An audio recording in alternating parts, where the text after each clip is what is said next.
I never believed in fate, but the day I stumbled upon the dusty box of cassettes in my grandmother's attic, everything changed. Among the forgotten mixtapes and old recordings, one stood out, a black cassette labeled "Do Not Listen." The ink was faded, but the warning was clear. Yet, curiosity gnawed at me until I finally gave in.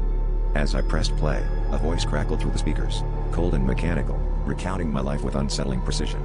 It spoke of my childhood dog, the scar on my knee, and even the dreams I never dared to share. But then it started describing my deepest fear, one I hadn't even admitted to myself. The cassette's voice, with its eerie familiarity, knew about the recurring nightmare that haunted me, being trapped in a room with no exits, the walls closing in. I froze, my heart pounding against the confines of my chest, as the voice continued, predicting events that hadn't happened yet but soon did. The next day, I found my favorite mug shattered on the kitchen floor, just as the tape had foretold.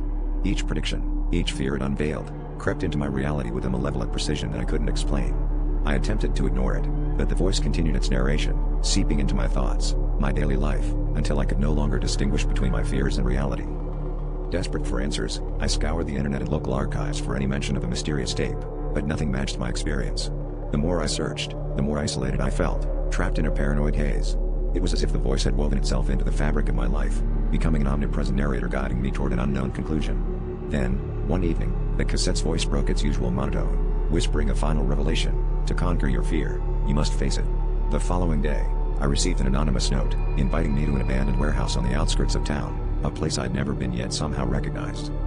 With trepidation, I followed the voice's command, arriving at the warehouse at dusk. Inside, the walls seemed to pulse, narrowing with every breath I took. The room was a physical manifestation of my worst nightmare. Panic threatened to consume me, but the voice from the tape echoed in my mind, urging me to endure.